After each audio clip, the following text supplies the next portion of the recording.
Hi, this is Kathy Weymouth from Tune the Temple, and we are in this series about codependent relationships, and I never realized how popular this topic is researched. I've had more YouTube video views than on any other topic that I've done. So my plan is to create on my website a topic titled Codependent Relationships and include some of these videos, include some articles that I've written, and I would really like to do a course. And maybe you could be a part of my course where we encourage each other and give feedback and take some action steps together. Okay, so anyway, this is video 6, and something came up while I was researching this topic that I didn't realize was so important until I kept coming across this topic. And the topic is, what is the self-worth of the giver, the person who is giving in an out of balance kind of way? What is the self-worth of the giver, and what is it tied to?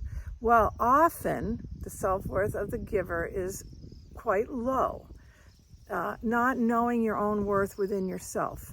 And so therefore the giver person gets a lot of feedback and a lot of reinforcement by helping others and being needed and giving and giving and giving, and then that helps them to feel better about themselves. Now, why am I mentioning this? Because I have been talking in video 4 and video 5 about loosening the hold in codependent relationships, and I'm realizing now that a really key thing that I didn't mention just briefly is that you really, if you want to loosen the hold in a codependent relationship, you really need to focus on this topic of your self-worth and building your self-worth apart from meeting the needs of other people. So I think I'm talking mostly to givers, mostly the person who is the rescuer, the fixer, the one who is very aware of watching how other people are doing, very tuned into maybe another person, and kind of always reading the scene and making sure that person is doing well, and you feel that it is your job to take care of them, to eliminate them from having problems, to make sure they're not unhappy. So you just jump in and rescue and enable, actually, a lot of the time. So what am I suggesting for you as the giver on this video? I want to recommend to you that you really bring into balance the idea of building up your own self-worth by taking better care of yourself. Now, this is so hard for givers because it sounds so selfish to be taking care of yourself. You really have this mindset and this heart and this view that says that you should be taking care of other people, and that if you focus on your own needs and focus on your own feelings, then you're being selfish. So I want to just counterbalance that again.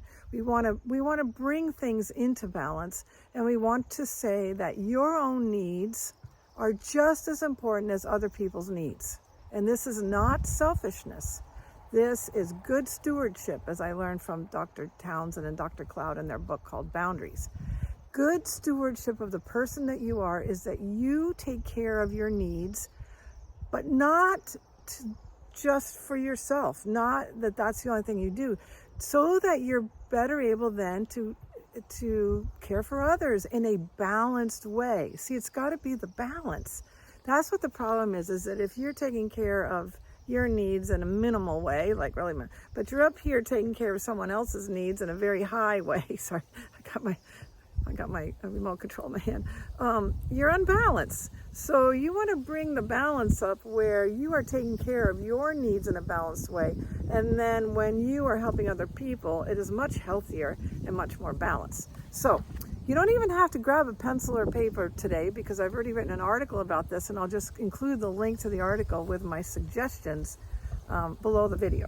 Okay, so how can you shift your focus so that you are taking care of prioritizing your needs? And remember, part of the reason is to bring up your self-worth, because when you neglect your own needs, you're saying this person isn't important. This person isn't worthy of being taken care of. And we want to build up your self-worth so that you're not dependent on helping other people to feel good about yourself, that you feel good about yourself within yourself, between you and your creator. And so you are balanced with your self-worth coming up and being really healthy And then therefore you're not driven as much to get your self-worth from other people. So you get the point on that? Okay, so I did read a scripture this morning, and I thought it's just so insightful, and it's just a struggle sometimes for people of faith to just put their needs ahead of anybody else's. So let me just read this real quick. Demonstrate love to your neighbor even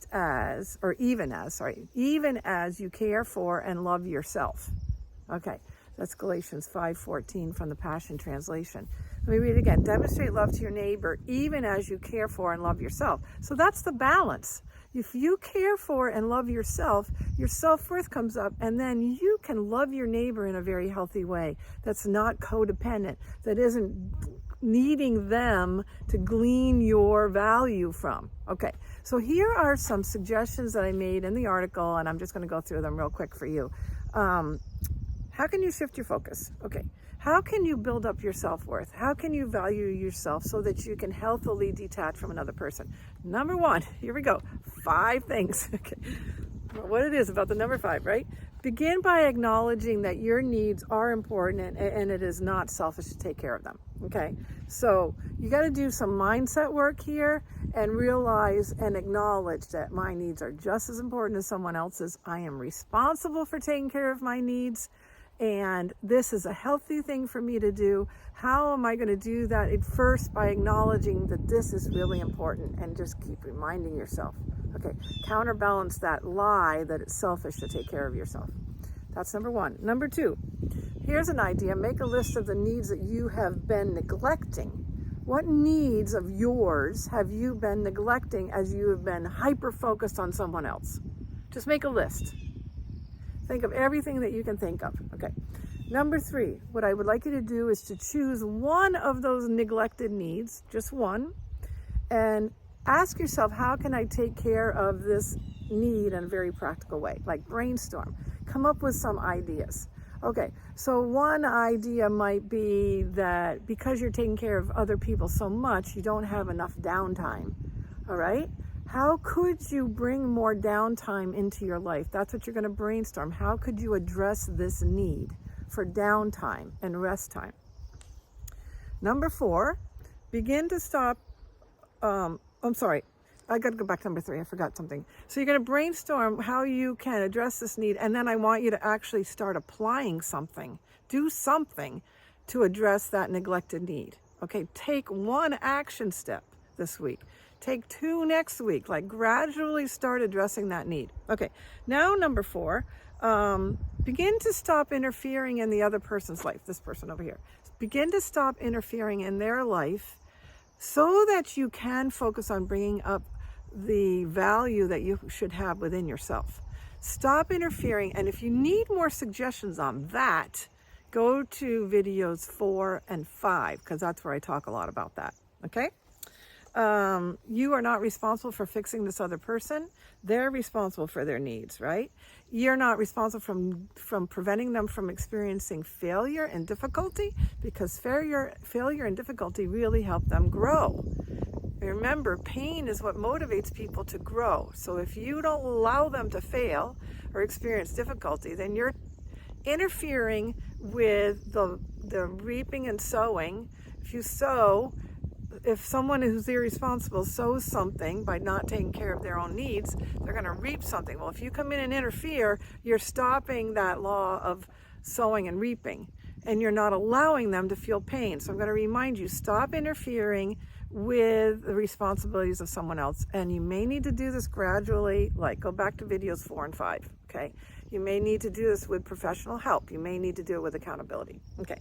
And then the last thing, and this is really key, this is number 5, acknowledge that your mood is separate from how well the other person is doing, or separate from that person's mood. Like, I can find myself really concerned about someone being unhappy in my family, and then my mood goes down because they're unhappy, and I'm unhappy with them being unhappy. So the whole thing. So we need, as givers, to realize that our identity, our feelings, our mood is independent of of someone else's mood and how well they are doing. Okay, so begin to incorporate things into your life that will make you happy and improve your mood that's apart from this other person. Okay, well, there's so much more I could talk about. Anyway, this is really key for your recovery of loosening the hold from another person that you're codependent with. You've got to build your own self-worth, and you've got to prioritize your self-care in order to build your self-worth. When you take care of yourself, you are acknowledging that you are an important person and that you are valued and that your needs are important to be taken care of. And that is now acknowledging your worth. And it will actually build your self-worth so that you can bring this balance. Remember, it's always about the balance. You don't want to be just about your self-worth and then not doing anything for anybody else. That's out of balance too. And you don't want to be codependent where you're doing everything for the other person and you are taking care of everything. You want balance in your life. Your needs are just as important as someone else's, and your worth is dependent. You're realizing your worth is dependent on how well you take care of yourself. Okay, so I hope that makes sense. Okay, this is Kathy Weymouth at tunethetemple.com. Check out the website. I'm going to build, I think I'm going to start this tomorrow, build a topic. If you go to my website, it's now listed by topics at the top. And if you go to the topic of codependency, then you should find this article, and I'm also going to include it in the link below. Okay, all right, this is Kathy Weymouth, and this is video number 6 of the Codependent Relationship series. Bye.